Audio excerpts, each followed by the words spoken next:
Hello, good evening, नमस्कार। मैं are के सर, आपके अपने यूट्यूब चैनल PR एजुकेशन में आप लोगों का फिर से बहुत बहुत स्वागत है। बच्चों, आज हम 9th क्लास का लेक्चर 3 यानी कि आज उसमें हम लोग 9th क्लास का चैप्टर नंबर 2 और लेक्चर नंबर 3 होगा, वो हम लोग देखने जा रहे हैं, जिसमें हम लोग भारत के प्राकृतिक प्रदेश के बारे में देखेंगे। और ये टॉपिक बहुत ही इम्पोर्टेंट है बच्चों, क्योंकि इस टॉपिक में बहुत सारे बच्चों का कन्फ्यूजन रहता है और वो कन्फ्यूजन आज इस वीडियो के माध्यम से मैं दूर करने का प्रयास करूंगा। और इसको आप ध्यान से देखिएगा, और ध्यान से देखने के बाद मैं इतना दावा करता हूं कि आज के बाद आपका कभी भी कन्फ्यूजन नहीं होगा। और एक बात और बता देना चाहता हूं, अगर आप 9th का स्टूडेंट हैं या बोर्ड का स्टूडेंट हैं या किसी कंपटीशन की तैयारी कर रहे हैं, या चाहे आप टीचर की तैयारी कर रहे हैं, बिहार टेट हो, सी टेट हो या एस टेट हो, या किसी कंपटीशन की तैयारी कर रहे हैं, उसके लिए ये वीडियो काफ़ी फायदेमंद होगा बच्चों। तो इसको एकदम ध्यान से देखिए। और एक बात और कह देना चाहता हूँ कि अगर वीडियो अच्छा लगे तो इसको लाइक, शेयर और चैनल को सब्सक्राइब करना ना भूलें। तो आइए हम लोग देखते हैं कि इस भारत के प्राकृतिक प्रदेश को कितने भागों में बांटा गया है। तो इसको तो मुख्य रूप से 6 भागों में बांटा गया है, लेकिन कई कई बुकों में 4 भागों में भी इसको आप लोग को देखने को मिलेगा। तो आइए देखते हैं हम लोग कि इसको कितने भागों में बांटा गया है। तो हम लोग 6 भागों में बांट कर ही इसका वर्णन करेंगे। तो पहला है उत्तर का पर्वतीय प्रदेश, दूसरा है उत्तर का विशाल मैदान, और तीसरा है दक्षिण का प्रायद्वीपीय प्रदेश, और 4 नंबर पे है तटवर्ती मैदान, 5 नंबर पे है भारतीय द्वीप समूह, और 6 नंबर पे है भारतीय मरुस्थल। तो आइए हम लोग इसको अब बारी बारी से लिख करके हम लोग अध्ययन करते हैं। तो सबसे पहले देखते हैं उत्तर का पर्वतीय प्रदेश। पहला है उत्तर का पर्वतीय प्रदेश।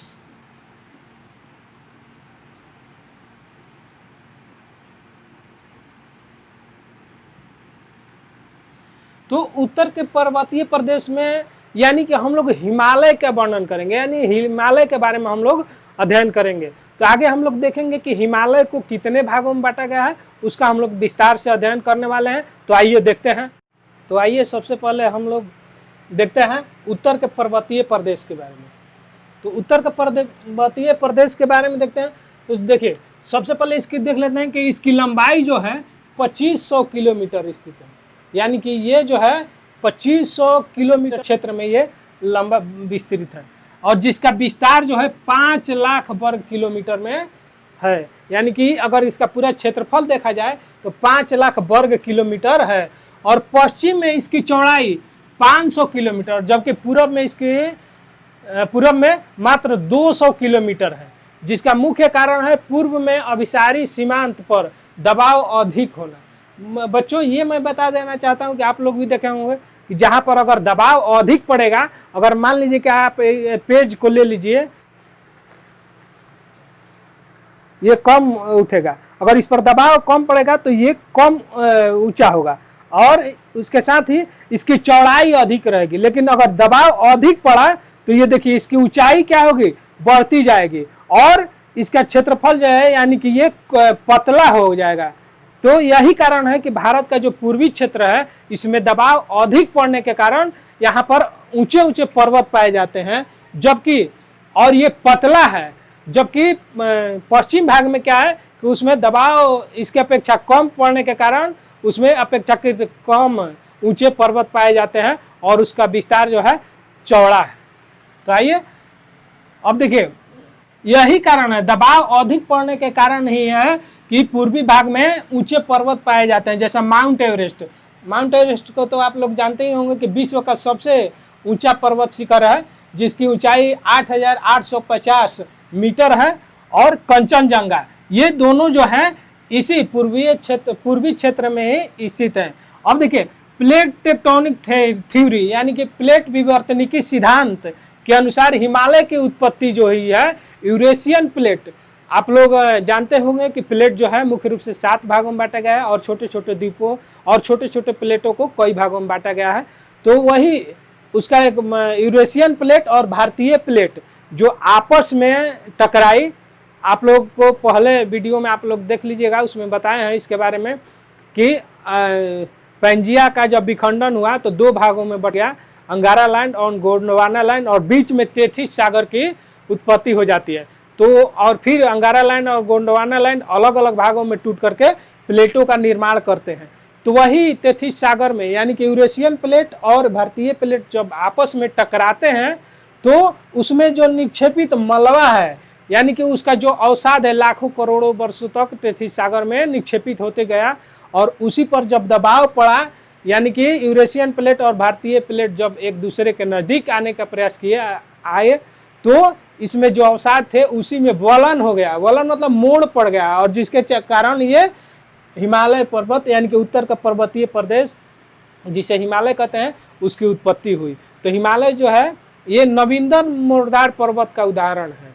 ठीक है, अब देखिए इस प्रदेश को निम्न भागों में बांटकर अध्ययन किया जा सकता है, यानी कि इसको हम लोग अलग अलग वर्गों में बांटकर इसका हम लोग विस्तृत अध्ययन करेंगे। तो सबसे पहले है इसका ट्रांस हिमालय, उसके बाद बृहत या आंतरिक हिमालय, फिर लघु या मध्य हिमालय, और फिर शिवालिक हिमालय, और फिर इसका उत्तर पूर्वी हिमालय। उत्तर पूर्वी हिमालय आप लोग समझते होंगे जो 7 सिस्टर है यानी कि 7 बहनें, उस एरिया में ये जो हिमालय है उसी को उत्तर पूर्वी हिमालय कहते हैं। तो उसका हम लोग अध्ययन करेंगे। तो आइए सबसे पहले देखते हैं ट्रांस हिमालय के बारे में हम। तो आइए हम लोग देखते हैं आगे, यानी कि सबसे पहले हम लोग देखते हैं ट्रांस हिमालय। तो ट्रांस हिमालय कहा किसे जाता है इसके बारे में थोड़ा सा हम लोग जान लेते हैं। ट्रांस हिमालय यानी हिमालय के पार जो भाग पड़ता है उसे हम लोग ट्रांस हिमालय कहते हैं। तो आइए देखते हैं हम लोग ट्रांस हिमालय में महत्वपूर्ण चीजें क्या है उसको हम देखते हैं। तो यह जो है महान हिमालय के उत्तर में स्थित है, यानी महान हिमालय जो है हिमालय का सबसे उत्तरी भाग होता है, तो इसके उत्तर में स्थित है, और इसका अधिकांश भाग तिब्बत में, देखिए तिब्बत में होने के कारण इसे तिब्बतियन हिमालय के नाम से भी जाना जाता है। क्या चीज, यानी कि इसका अधिकांश भाग जो है तिब्बत में पड़ता है, जिसके कारण इसे तिब्बतियन हिमालय के नाम से जाना जाता है। अब देखिए इसके अंतर्गत काराकोरम, लद्दाख, जास्कर, कैलाश आदि पर्वत श्रेणियां पाई जाती है। ठीक है, अब देखिए इसका निर्माण जो है हिमालय से पहले हो चुका था, यानी कि हिमालय की जब निर्माण हुई थी उससे पहले ही इसका निर्माण हो चुका था। अब देखिए इसी भाग में भारत की सबसे ऊंची विश्व की दूसरी ऊंची जो चोटी है जिसका नाम है गॉडविन आइस्टीन, यानी कि जिसे हम लोग K2 के नाम से जाने जाते हैं, और उसका ऊंचाई जो है 8611 मीटर है, जो कि विश्व की दूसरी और भारत की सबसे ऊंची पर्वत चोटी है, इसी भाग में स्थित है। और विश्व की सबसे अधिक तीव्र ढाल वाली चोटी यानी कि राकापोसी, जी हाँ, विश्व की सबसे ऊंची तीव्र ढाल वाली चोटी जो है राकापोसी है, वो भी इसी क्षेत्र में स्थित है। इसी भाग में सियाचिन, बियाफो, बोल्टेरो, हिस्पर आदि प्रसिद्ध हिमानिया समझते हैं हम लोग, तो इस प्रकार की हिमानिया इसी भाग में स्थित है। अब देखिए सियाचिन जो है ये भारत का सबसे ऊंचा है, यानी कि ये 72 किलोमीटर है, और बियाफो का 63 और बोल्टेरो का 62 और हिस्पर का 61 किलोमीटर ये है। और आगे देखते हैं इसको लोग, काराकोरम को उच्च एशिया की रीढ़ भी कहा जाता है। काराकोरम को उच्च एशिया के रीढ़ कहा जाता है क्योंकि चारों ओर से पर्वत श्रृंखलाएं जो है वहीं पर काराकोरम में आकर के ही मिलती है। ठीक है, आगे हम लोग देखते हैं ट्रांस हिमालय जो है, ट्रांस हिमालय बृहत हिमालय से सिंधु तिब्बत सच्चर जोन के से अलग होता है। किससे अलग होता है ये बहुत बार पूछा गया है दोस्तों, ये बहुत इंपॉर्टेंट है कि ट्रांस हिमालय बृहत हिमालय से किससे अलग होता है, तो ITSZ के नाम से, जिसे सिंधु तिब्बत सच्चर जोन के नाम से जाना जाता है, उससे ये अलग होता है। और फिर देखते हैं सिंधु नदी जास्कर और लद्दाख के बीच बहती हुई, यानी कि सिंधु नदी जो है जास्कर और हिमालय, जास्कर और लद्दाख की जो श्रेणियां हैं उसके बीच बहती हुई ये बुंजी नामक स्थान पर गहरे गोर्ज का निर्माण करती है। ठीक है, यहाँ पर हम लोग ट्रांस हिमालय को देख लिए। अब हम लोग आगे देखेंगे बृहत हिमालय के बारे में। बृहत हिमालय। ठीक है, तो आगे हम लोग तो आइए बच्चों, अभी अभी हम लोगों ने देखा ट्रांस हिमालय के बारे में। अब हम लोग देखते हैं महान, यानी कि महान या बृहत हिमालय भी इसको कहा जाता है। अब देखिए, इसे हिमाद्री और बृहत हिमालय या आंतरिक हिमालय के नाम से भी जाना जाता है। ये बहुत बार पूछा जाता है कि आंतरिक हिमालय या महान हिमालय या हिमाद्री किसे कहा जाता है, तो ये महान हिमालय को ही कहा जाता है, जिसका निर्माण लगभग 7 करोड़ वर्ष पहले हुआ था। जी हाँ, जिसका निर्माण जो है 7 करोड़ वर्ष पहले हुआ था। अब देखिए, इसका विस्तार जो है पश्चिम में सिंधु नदी के गौर्ज से, यानी कि इसका निर्माण पश्चिम में सिंधु नदी जो बहती है उसके गौर्ज से अरुणाचल प्रदेश के नामचा बारवा तक स्थित है। कहाँ तक है? सिंधु नदी के गौर्ज से अरुणाचल प्रदेश के नामचा बारवा तक स्थित है। अब देखिए, इसकी औसत ऊंचाई लगभग 6100 मीटर है, जो कि विश्व की सर्वाधिक ऊंची चोटियां इसी भाग में स्थित है। जी हाँ, विश्व की जितनी भी ऊंची चोटियां हैं इसी भाग में स्थित है। जैसे माउंट एवरेस्ट, जिसे नेपाल में सागर माथा के नाम से जाना जाता है। जी हाँ, माउंट एवरेस्ट जिसे नेपाल में सागर माथा के नाम से जाना जाता है, इसी भाग में स्थित है।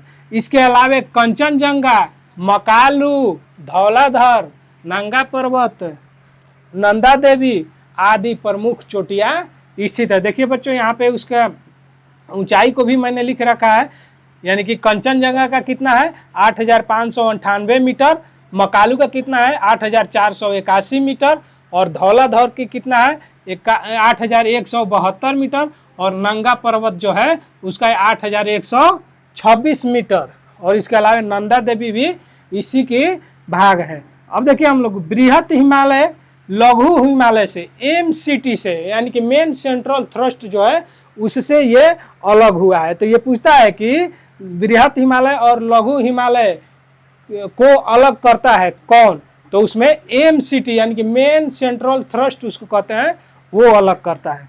ठीक है, अब हम लोग जानते हैं लघु या मध्य हिमालय के बारे में, इसको हम लोग देखते हैं।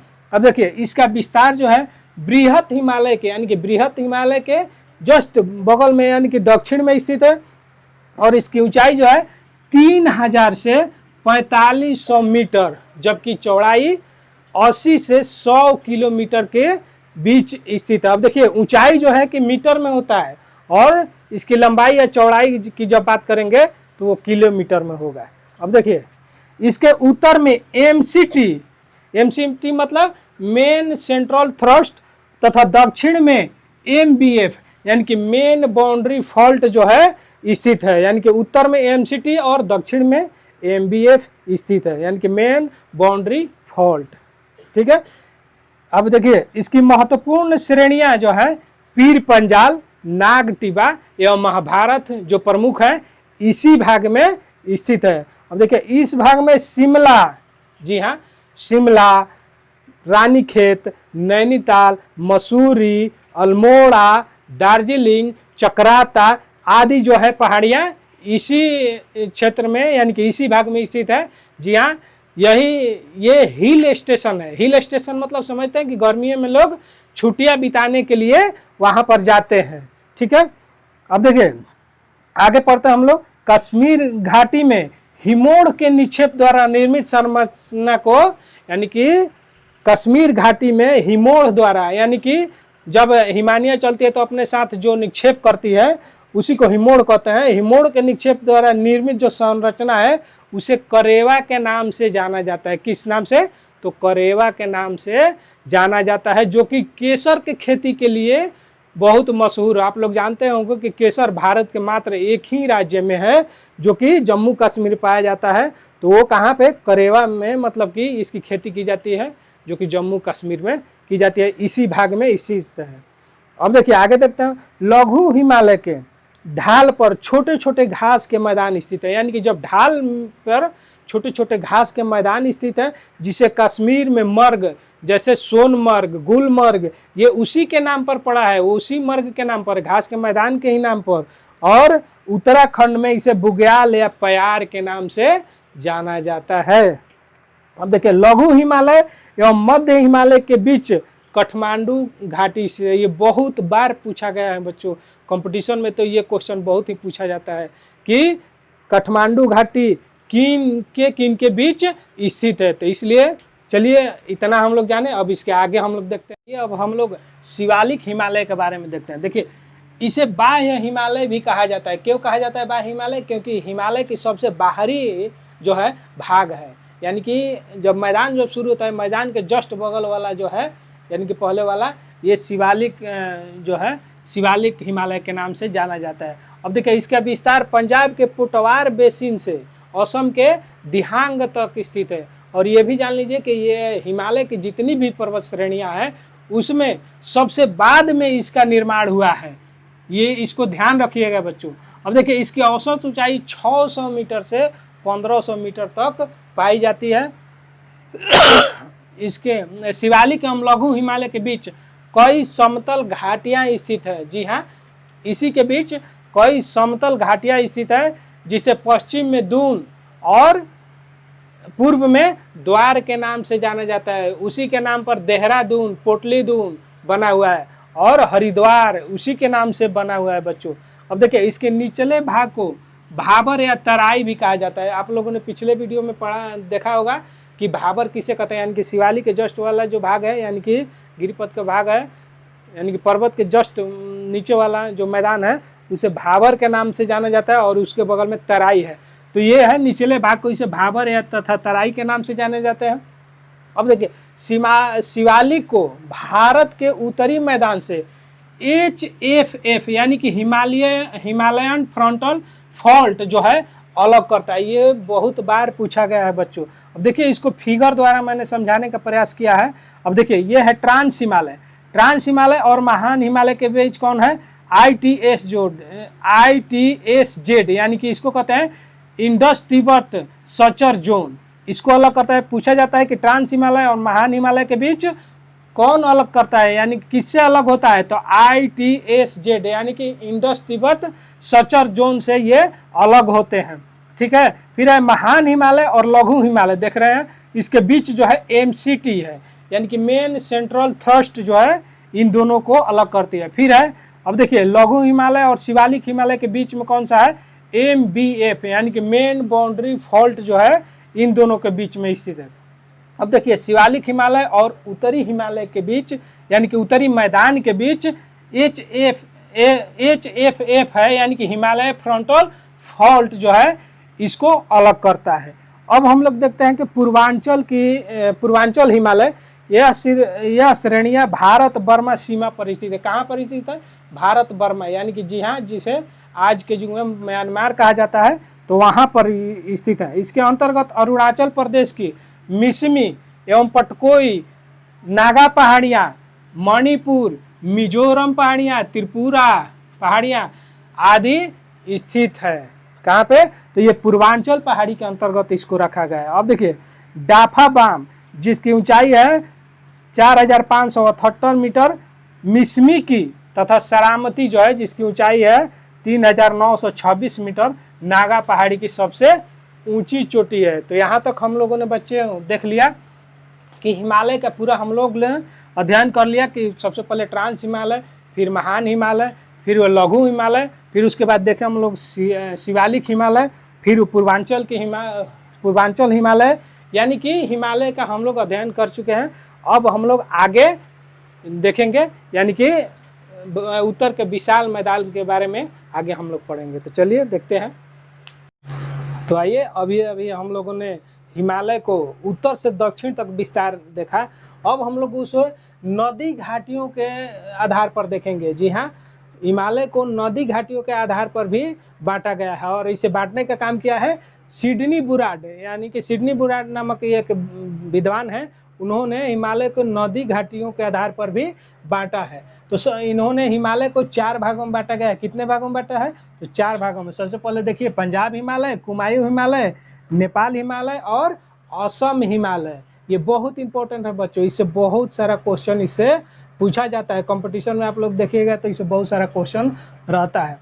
तो पंजाब हिमालय के बारे में हम लोग सबसे पहले देखते हैं। देखिए, सिंधु से सतलज तक, ये कहाँ से? सिंधु नदी के घाटी से सतलज नदी तक ये स्थित है, जो कि कश्मीर और हिमाचल में, और कश्मीर यानी कि कश्मीर और हिमाचल में स्थित है। इसी के कारण इसे कश्मीर हिमालय या हिमाचल हिमालय के नाम से भी जाना जाता है। सर्वाधिक चौड़ाई इसी भाग में है तथा लंबाई 560 मीटर है।